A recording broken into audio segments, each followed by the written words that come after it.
पूर्वाधार विकासका महत्त्वपूर्ण 2 आयोजना निर्माण अन्तिम चरणमा। नागढुङ्गा सुँगुर मार्ग 6 मिटर र सुनकोशी मरिन डाइभर्सन 783 मिटर मात्रै छिचोल्न बाँकी। गृहमन्त्री लामिछाने मुछिएको सहकारी प्रकरणमा संसदीय छानबिन समिति बनाउने माग काङ्ग्रेसकै लागि बेचिलो बन्दै आगामी सम्भावित समीकरणलाई हेरेर सभापति देउवाल लचक। मुलुकभित्र रोजगारीको अवसर सृजना नहुँदा लाखौं युवाहरू विदेशी न बाध्य। स्वदेशी उद्यम तथा व्यवसायमा भने दक्ष जनशक्तिको अभाव। अमेरिकाको सबैभन्दा ठूलो इन्टरनेट कम्पनीबाट 7 करोड भन्दा बढी नागरिकका व्यक्तिगत विवरण चुहावट। वित्तीय कारोबार भने सुरक्षित रहेको दावी। र इटहरी गोल्ड कप फुटबलको उपाधि चर्च बोइज युनाइटेडलाई त्रिभुवन आर्मी 1-0 गोल अन्तरले पराजित। नमस्कार, कान्तिपुर डायरीका साथमा साथी असीम र सूरज। समाचार अब विस्तारमा। मुलुकका 2 ठूला आयोजना नागढुङ्गा सिस्नेखोला सुरुङ मार्ग र सुनकोशी मरी डाइभर्सनमा सुरुङ खन्ने काम अन्तिम चरणमा पुगेको छ। सुनकोशी मरी डाइभर्सन सुरुङको 1 महिनाभित्र ब्रेक थ्रु हुने भएको छ। नागढुङ्गा सुरुङ मार्गको आगामी वैशाख पहिलो साताभित्र काम सक्ने तयारी छ। नागढुङ्गा सिस्नेखोला सुरुङ मार्गको निर्माण पूरा भए नागढुङ्गा उकालोमा हुने घण्टौँको ट्राफिक जामको समस्या हट्नेछ भने सुनकोशी मरी डाइभर्सनबाट तराई मधेसका खेतबारी सिञ्चित हुनेछन्। धादिङबाट काठमाडौँ जोड्ने नागढुङ्गा सिस्नेखोला सुरुङ 6 मिटर खन्न बाँकी छ। नयाँ वर्षको अवसर पारेर ब्रेक थ्रु गर्ने गरी काम भइरहेको नागढुङ्गा सुरुङ मार्ग निर्माण आयोजना जनाएको छ। यसअघि 14 मिटर सुरुङ खन्न बाँकी छँदा स्थानीयले खानेपानी सिंचाई लगायत माग राखेर 1 महिना काम ठप्प पारेका थिए, जसका कारण गत फागुन 23 मा ब्रेक थ्रु गर्ने समय तालिका प्रभावित भएको थियो। भौतिक पूर्वाधार तथा यातायात मन्त्रालयमा स्थानीयसँग 9 बुँदे सहमति भएपछि यही चैत 6 देखि पुनः निर्माण सुरु भएको थियो। सुरुङ खन्ने काम धमाधम भइरहेको नागढुङ्गा सुरुङ मार्ग निर्माण आयोजना प्रमुख नवीन मान श्रेष्ठले बताउनु भयो। उहाँले भन्नुभयो, यही दिन ब्रेक थ्रु गर्ने भन्ने समय तय भएको छैन, अब धेरै समय लाग्दैन। सुरुङ निर्माणमा अहिले राम्रो प्रगति भइरहेको सडक विभागका महानिर्देशक सुशील बाबु ढकालले बताउनुभयो। कहिले ब्रेक थ्रु गर्ने भनेर मिति घोषणा गरिसकिएको छैन। उहाँले भन्नुभयो, निर्माणको जिम्मा लिने जापानी कम्पनीसँग छलफल गरी ब्रेक थ्रुको मिति तय गर्नेछौँ। सुरुङ मार्ग सञ्चालनमा आएपछि नागढुङ्गाको उकालोमा हुने ट्राफिक जामको सामना गर्न नपर्ने र समय पनि बचत हुने उहाँको भनाइ थियो। 22 अर्ब रुपैयाँमा ठेक्का लागेको यो आयोजनामा जापानको 16.5 अर्ब रुपैयाँ ऋण सहयोगमा छ। यसमा नेपाल सरकारको 6 अर्ब रुपैयाँ लगानी छ। थानकोटमा फ्लाइओभर निर्माणाधीन छ। सुरुङ मार्ग प्रयोग गरे बापत शुल्क लिने नलिने भन्ने बारे निर्णय भइ नसकेको र छलफलको क्रममा रहेको आयोजनाले जनाएको छ। सुरुङ खनिसकेपछि त्यसको फिनिसिङ गर्न थप समय लाग्ने भएकाले यहाँ गाडी सञ्चालन गर्न 2081 फागुन चैत पुग्ने आयोजनाको भनाइ छ।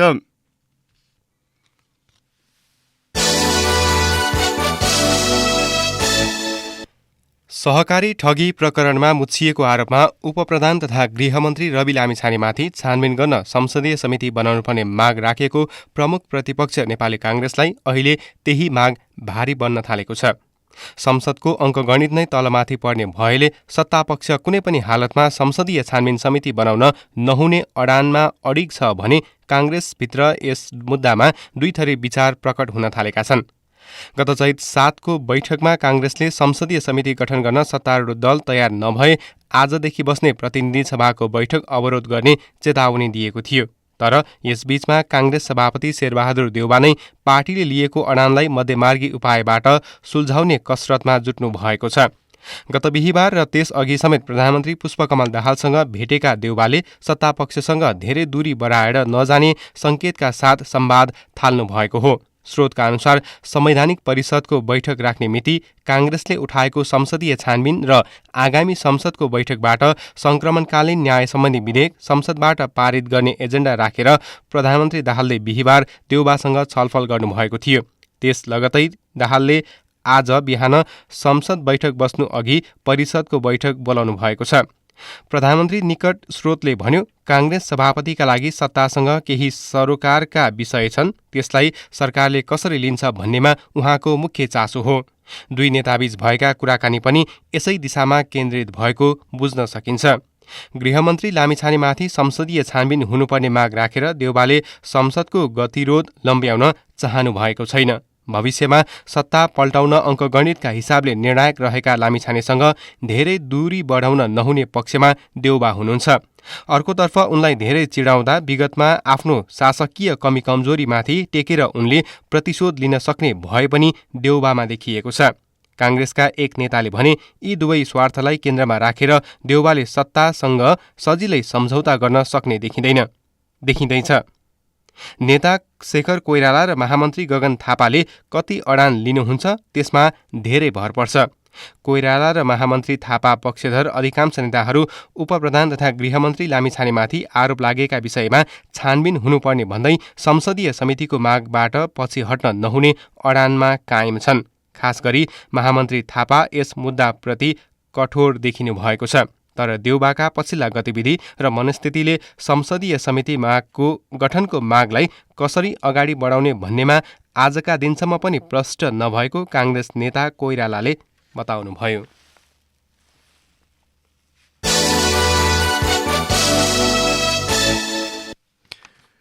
प्रधानमन्त्री पुष्पकमल दाहालले संसदको गतिरोध अन्त्य र संवैधानिक आयोगको नियुक्तिमा भागभण्डा मिलाउने विषयमा काङ्ग्रेस सभापति शेरबहादुर देउवा र एमाले अध्यक्ष केपी शर्मा ओलीसँग छलफल गर्नुभएको छ। बिहिबार देउवासँग परामर्श गरेपछि प्रधानमन्त्री दाहालले आज बिहानको लागि संवैधानिक परिषदको बैठक बोलाउनु भएको छ। महालेखा परीक्षकसहित निर्वाचन, महिला, मुस्लिम, राष्ट्रिय प्राकृतिक स्रोत तथा वित्तीय आयोगमा एक सदस्य रिक्त छन्। तिनमा भागभण्डा मिलाएर परिषदबाट पदपूर्तिको सिफारिस गर्न प्रधानमन्त्री दाहालले सत्ता घटक एमालेका अध्यक्ष ओली सहित देउवासँग छलफल थाल्नु भएको छ। प्रधानमन्त्रीका प्रेस सल्लाहकार गोविन्द आचार्यले भने संवैधानिक परिषदको एजेन्डा नभएर संसदको गतिरोध अन्त्य र टीआरसी विधेयकमा सहमति जुटाउन प्रधानमन्त्रीले देउवा र ओलीसँग छलफल गर्नुभएको हो। टीआरसी विधेयक सहमति निकट पुगेर पनि संसदको कानून, न्याय तथा सुशासन समितिमा लामो समयदेखि अड्किएर बसेको छ। सत्ता लेनदेनको दाउपेचका कारण समितिबाट सो विधेयक पारित हुन ढिलाइ भइरहेका बेला काङ्ग्रेससँगको समीकरण भत्किएपछि दाहालले पहिलो पटक ओली र देउवासँग छलफल गर्नुभएको हो।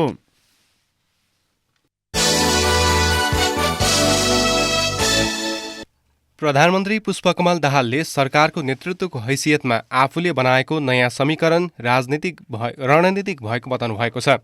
काठमाडौँमा हिजो आयोजित कार्यक्रममा उहाँले बोल्दै नयाँ समीकरण दूरगामी र क्रान्तिकारी समेत रहेको दावी गर्नुभयो। नयाँ सत्ता समीकरणले सबै वामपन्थी र कम्युनिस्टहरूलाई एक ठाउँमा केन्द्रित गर्न सक्ने उहाँको भनाइ थियो। र भर्खरै सरकारको नेतृत्वको हैसियतले मैले जुन समीकरण गरेको छु, म बढी त भन्न चाहन्न। यो रणनैतिक छ, यो दूरगामी छ। मेरो विश्वास हो कि यो क्रान्तिकारी पनि छ। जोखिम छ, चुनौती छ, तर यसले मात्रै देशलाई, सबै देशभक्तहरूलाई एक ठाउँमा केन्द्रित गर्न सक्दछ। सबै वामपन्थी र कम्युनिस्टहरूलाई पनि एक ठाउँमा केन्द्रित गर्न सक्छ र यसले मात्रै नेपाली मौलिकता र विशेषताको समाजवादको बाटो कोर्न सक्छ।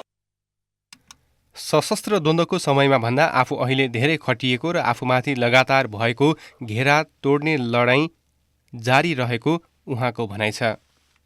तपाईहरुले हेर्नुभयो भने म अहिले जनयुद्धको बेलाको भन्दा बढी खटेको छु, बढी लडेको छु। लगातार घेराबन्दी, घेरा तोड्ने लडाईँ जारी छ। म त लडिरहेकै छु। यसैबीच नेपाली काङ्ग्रेसका नेता डाक्टर शेखर कोइरालाले केही महिनाभित्र काङ्ग्रेसको नेतृत्वमा नयाँ गठबन्धन बन्ने दावी गर्नुभएको छ। काठमाडौँमा हिजो आयोजित कार्यक्रममा बोल्दै नेता कोइरालाले नयाँ गठबन्धनका लागि आफूहरूले पहल गरिरहेको बताउनुभयो। केन्द्रमा त हुने भयो, अब 7वटा प्रदेशमा हुँदैछ। भोलि यही प्रदेश बागमती प्रदेशदेखि सुरु हुन्छ र 7 प्रदेशमा तलमाथि भइरहन्छ। फेरि अर्को गठबन्धन बन्छ, केही दिनपछि, केही महिनापछि पक्कै बन्छ। किन हामी विपक्षमा छौँ, हामी कोसिस गरिरहेका हुन्छौँ सत्तामा जानलाई। त्यो स्वाभाविक हो। त्यो यसरी देश अगाडि बढ्न सक्दैन। मुलुकमा स्थायित्वका लागि निर्वाचन प्रणालीमा सुधार गर्नुपर्ने उहाँको भनाइ थियो। निर्वाचन पद्धतिमा परिवर्तन भएमा कुनै एक दलको बहुमत आउन सक्ने कोइरालाले बताउनुभयो। समानुपातिक समावेशी जुन चरित्र छ त्यसलाई पनि हामीहरूले स्वीकारेर तिनीहरूलाई अप्पर हाउसमा लगेर प्रत्यक्ष निर्वाचित तल लोअर हाउस मात्रै गरेर अगाडि बढ्न सक्छौँ। त्यसरी जाँदाखेरि कुनै न कुनै दलको बहुमत आउँछ। आज नेपाली कङ्ग्रेसको आउला, भोलि अर्को पार्टीको आउला, पर्सि अर्को पार्टीको आउला, तर बहुमत आउँछ, त्यसले सरकार चलाएर अगाडि जान्छ। कान्तिपुर डायरीमा अब ब्रेकको पालो। ब्रेकपछि कान्तिपुर डायरीमा अब कान्तिपुर सविस्तार। कान्तिपुर सविस्तार। वैदेशिक रोजगारीको लागि जाने युवाहरूको सङ्ख्या पछिल्लो समय बढ्दो क्रममा छ। गत वर्ष 7,71,327 जना नेपालीहरू वैदेशिक रोजगारीका लागि गएका थिए। स्वदेशमा रोजगारीको अवसर नभएको भन्दै युवाले वैदेशिक रोजगारीमै आफ्नो भविष्य देख्ने गरेका छन्। अर्कोतर्फ युवालाई स्वदेशमै रोजगारी सिर्जना गर्ने ठोस नीति राज्यसँग छैन। युवाहरूको प्रमुख रोजगार गन्तव्य मानिएको साउदी अरेबिया, कतार, दुबई लगायतका खाडी मुलुकमा अधिकांश युवाहरू जाने गरेका छन्। पछिल्लो समय अमेरिका, अस्ट्रेलिया, क्यानाडा एवं युरोपेली मुलुकमा समेत आंशिक रोजगारीहरू खुल्न थालेपछि धेरै नेपालीले आकर्षण विदेशतर्फ सोझिएको हो। मुलुकमा वार्षिक सरदर 5 लाख युवाहरू श्रम बजारमा प्रवेश गर्ने गरेको विभिन्न अध्ययनहरूले देखाएका छन्। तर जनशक्ति अनुसारको रोजगार सृजना हुन नसक्दा युवाहरू विदेशिन बाध्य भएका हुन्। मुलुकमा रहेको परम्परागत कृषि प्रणाली, उद्योग व्यवसायमा कम पहुँच तथा युवा उद्यमशीलताका क्षेत्रमा लगानीको सुनिश्चितता नहुँदा अधिकांश युवाहरू विदेशिएका हुन्। अस्थिर राजनीतिसँगै अस्थिर सरकार, नीतिगत अनिश्चितता तथा राज्य संयन्त्रको संरचनागत जड छिचोल्न नसक्दा पनि आन्तरिक रोजगारी प्रवर्तन एवं युवा उद्यमशीलता कमजोर बन्दै गएको छ। अर्कोतर्फ कोभिड-19 पछि विश्वको श्रम बजार केही खुकुलो भएपछि नेपाली युवाहरू पनि विदेशी नै क्रम बढेको छ। वैदेशिक रोजगार विभागका सूचना अधिकारी कविराज उप्रेती भन्छन्, साउनदेखि फागुन मसान्तसम्मको हेर्दाखेरि 4,68,000ले श्रम स्वीकृति लिएको देखिन्छ। यो चाहिँ केही हजारमा गत वर्षभन्दा बढी हो। युरोपतिर शिफ्ट हुने संख्या अलिक ठुलै बढेको छ। विशेष गरी कोभिडको समय पश्चात त्यो संख्या अलि युरोपतिर बढी राखेको देखिन्छ। सुशासनमा कमी, राजनीतिक नेतृत्व प्रतिको वितृष्णा जस्ता कारणले मुलुकमा केही नभएको जस्तो भाष्य निर्माण भइरहेको छ। आफ्नो जमिन बाँझो राखेर विदेशमा श्रम तथा पसिना बगाउनु युवाहरूको रहर नभई बाध्यता रहेको कतिपयको बुझाइ छ। नेपालमा भने पछिल्लो समय युवा र दक्ष जनशक्ति पाउनै मुस्किल हुन थालेको उद्योगी व्यवसायीहरू बताउँछन्। मुलुकमा शैक्षिक प्रणाली र रोजगारी सम्बन्धमा तालमेल नै हुन नसकेको उनीहरूको प्रतिक्रिया छ। देशमा रोजगारी छैन भन्दै युवाहरू विदेश पलायन हुँदा देशभित्रै भने दक्ष जनशक्तिको अभाव रहेको बताउँछन् उद्योगी पंकज जालान। डिग्री होल्डर चाहिँ छन्, तर जुन लेभलको सिप उद्योगहरूलाई चाहिएको छ त्यो लेभलको सिपको अलि अभाव जस्तो देखिएको छ। डिग्री होल्डरले काम नपाउने अवस्था छ भने उद्योगहरूले आफूले चाहे जस्तो जनशक्ति नपाउने अवस्था चाहिँ देखिएको छ। अवेरनेसको अभाव हो र उद्योग र शिक्षण संस्थाहरूको कोअर्डिनेसन नमिलेर हो। सरकारले युवा रोजगारी एवं उद्यमशीलता विकासका लागि विभिन्न नीति तथा योजनाहरू बनाए पनि व्यावहारिक परिणाम आउन सकेको छैन। युवाहरूलाई प्रमाणपत्र राखेर परियोजनामा आधारित व्यावसायिक ऋण, प्रधानमन्त्री रोजगार कार्यक्रम जस्ता योजनाहरू ल्याए पनि लक्षित वर्गमा पुग्न सकेको छैन। देशभित्र पर्याप्त अवसर रहे पनि राज्यका तर्फबाट ठोस रणनीति बन्न सकेको छैन।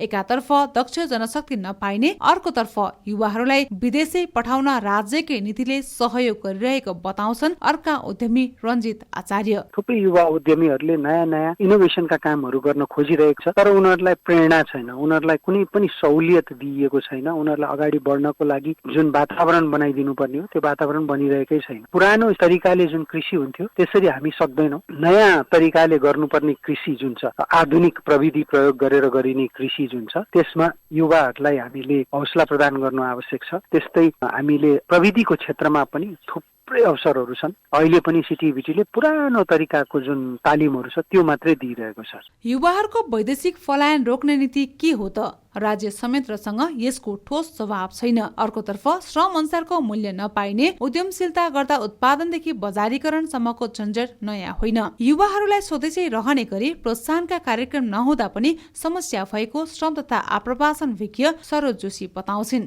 प्रदेश र स्थानीय सरकारसँग गर्नुपर्ने जुन किसिमको समन्वय छ त्यो समन्वयहरू हुन नसकेको हो कि भन्ने चाहिँ मेरो ठहर छ। नेपालमा अब न्यूनतम ज्याला भनेर 17,300 तोकिएको छ र न्यूनतम ज्यालाले चाहिँ घरको खर्च टर्ने, त्यो घर परिवार पाल्न सक्ने चाहिँ अवस्था छैन। महँगी यति धेरै चाहिँ बढेको छ र देशभित्रै रोजगार कहाँ कहाँ पाउन सकिन्छ, कुन कुन क्षेत्रहरूमा पाउन सकिन्छ भनेर सूचना दिने सरकारको संयन्त्र के हो त भन्दा पालिकामा चाहिँ एउटा रोजगार संयोजक भनेर राखिएको छ र मूलतः यो रोजगार संयोजक प्रधानमन्त्री रोजगार कार्यक्रमको बारेमा जानकारी दिने उद्देश्यले स्थापना गरिएको थियो। रोजगारीको सम्म जानकारी चाहिँ यो निकायबाट रोजगार संयोजकले चाहिँ दिन सक्छ र यो रोजगार संयोजकको यो पदलाई चाहिँ अलिकति बलियो बनाउनु पर्छ भन्ने मलाई लाग्छ। राजनीतिक दलहरूले युवाहरूलाई आन्दोलनको अस्त्रका रूपमा प्रयोग गर्ने भए पनि रोजगारी तथा उद्यमशीलता विकासमा भने समेट्न सकेको छैन। दलहरूको भातृ संगठनहरूले समेत युवाहरूको रोजगारी सृजना तथा अन्य आय आर्जनमूलक कार्यका लागि प्रोत्साहन गर्न सकेका छैनन्। युवा जनशक्तिलाई आर्थिक विकासको मेरुदण्ड मानिन्छ, तर तिनै युवाहरू भने मुलुकमा आफ्नो भविष्य नदेखेर विदेशी बाध्य छन्। ट्रेड युनियन कंग्रेसका उपाध्यक्ष अजय राई युवाहरूलाई स्वदेशमा टिकाउन राज्यकै नीति बाधक रहेको तर्क गर्छन्। युवाहरूलाई रोक्नको लागि चाहिँ एउटा उनको भविष्यलाई रोजगारी अलिकति गर्नु पर्यो, उद्योग कलकारखाना खोल्न पर्यो। सबै कुराहरू यहाँ भयो भने चाहिँ युवाहरू फर्केर आउने बाटो आउँछ। राज्य नै नीति बनाउनु पर्दछ भन्ने लाग्छ। हामीले त ट्रेनको पाटोबाट लजिङ गर्ने, झकझकाउने मात्रै सरकारलाई भन्ने हो, तर एक्जिक्युट गर्ने त सरकार हो नि त। मुलुकको युवा श्रम शक्ति बेचेर सरकारले रेमिट्यान्सको भरमा देश चलाइरहेको छ, जुन देशको आर्थिक भविष्यका लागि निकै जोखिमयुक्त रहेको अर्थविदहरू बताउँछन्। अर्थतन्त्रको दिगो विकास, रोजगारी सृजना, उत्पादन वृद्धि जस्ता क्षेत्रमा युवाहरूलाई आकर्षण गर्ने हो भने ठोस रणनीतिक योजना ल्याउन ढिलाइ भइसकेको सरकारवालाहरूले बताएका छन्। रेडियो कान्तिपुरका लागि सुनिता पोखरेल। कान्तिपुर सविस्तार।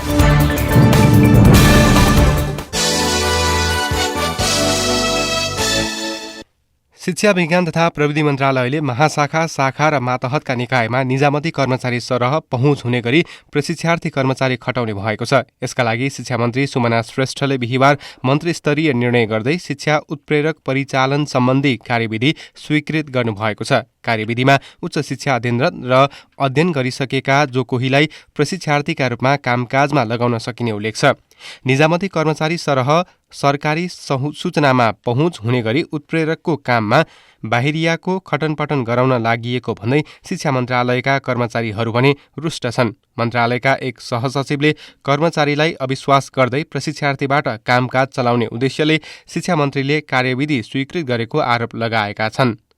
मन्त्रालयकै कतिपय शाखा अर्थहीन र कर्मचारीविहीन भएका बेला उनीहरूलाई उपयोगमा गर्नुपर्नेमा प्रशिक्षार्थीका रूपमा आसेपासे भित्र्याउन लागिएको भन्दै उनले असन्तुष्टि जनाए। कार्यविधि अनुसार मन्त्रालयको आवश्यकता, महाशाखागत कार्यको चाप, विषयगत क्षेत्र र प्रशिक्षार्थीका रुचि अनुसार उनीहरूलाई परिचालन गरिनेछ। आवेदन माग गर्ने र त्यसमध्येबाट सर्टलिस्ट गरेर सिधै प्रशिक्षार्थी कर्मचारी छनौट गरिने कार्यविधिमा उल्लेख छ। कान्तिपुर डायरीमा पुनः ब्रेकको पालो। ब्रेकपछि कान्तिपुर डायरीमा अब आर्थिक प्रसङ्ग।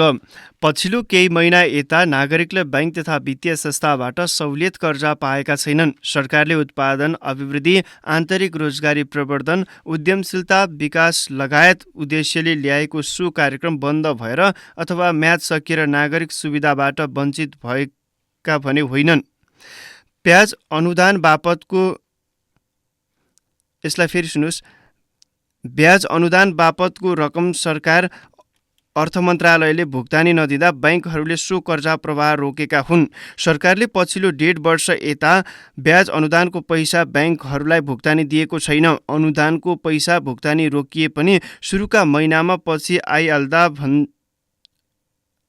भन्दै बैंकले सहुलियत कर्जा प्रवाह रोकेका थिएनन्। भुक्तानी बक्यौता बढ्दै गएपछि पछिल्लो महिनामा भने उनीहरूले नयाँ सहुलियत कर्जा प्रवाह रोकेका हुन्। ब्याज अनुदान बापत सरकारबाट पाउनुपर्ने पैसा नआएको र अनिवार्य रूपमा कर्जा प्रवाह गर्नै पर्ने नियामक निकायको निर्देशन पनि नरहेकाले हाल बैंकहरूले ब्याज अनुदानको सहुलियत कर्जा प्रवाह नगरेको नेपाल बैंकर्स सङ्घका उपाध्यक्ष सन्तोष कोइरालाले बताउनुभयो।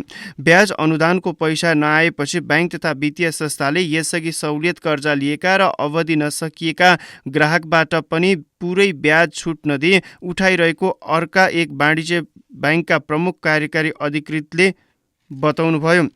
ब्याज अनुदानको सहुलियत कर्जा कार्यक्रम अन्तर्गत सरकारले दिनुपर्ने करिब 13 अर्ब रुपैयाँ भुक्तानी नपाएपछि नेपाल राष्ट्र बैंकले अर्थ मन्त्रालयलाई ताकेता गर्दै आएको छ।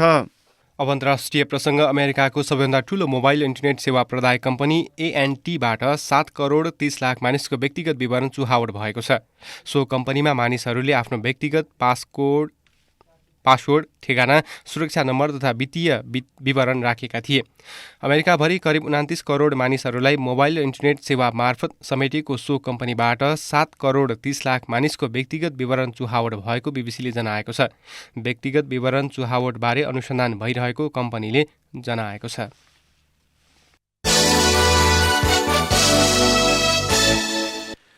अब खेल प्रसङ्ग। चर्च बोइज युनाइटेड क्लबले 14औं संस्करणको कन्ट्रोल इटहरी गोल्ड कप फुटबलको उपाधि जितेको छ। गैराती सम्पन्न फाइनलमा गत संस्करणको उपविजेता चर्च बोइजले त्रिभुवन आर्मी क्लबलाई 1-0 गोलले पराजित गर्दै उपाधि जित्यो। इटहरी गोल्ड कपको चौथो सहभागितामा विजेता बनेको चर्च बोइजले उपाधिसँगै 10 लाख रुपैयाँ पुरस्कार जितेको छ। उपविजेता आर्मीले 5 लाख पायो। चर्च बोइजलाई च्याम्पियन बनाउन राजेश परियारले निर्णायक गोल गरे। उनले आर्मीका गोलकिपरको कमजोरीको फाइदा उठाउँदै खेलको तेस्रो मिनेटमा गोल गरेका हुन्। उनी म्यान अफ द फाइनल समेत भए। उनले 10,000 पाए। खेलको तेस्रो मिनेटमा नै गोल गरेर अग्रता लिएको चर्च बोइजले बाँकी अधिकांश समय रक्षात्मक खेलेको थियो। आर्मीका खेलाडीले पाएका आधा दर्जन अवसर सदुपयोग गर्न नसक्दा उपविजेतामै सीमित बन्न पुग्यो।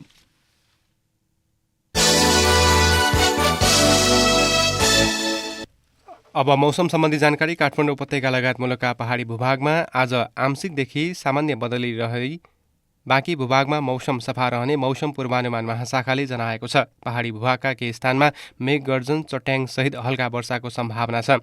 न्यूनतम तापक्रम 14 डिग्री सेल्सियस मापन गरिएको काठमाडौँ उपत्यकाको अधिकतम तापक्रम आज 30 डिग्री सेल्सियससम्म पुग्नेछ।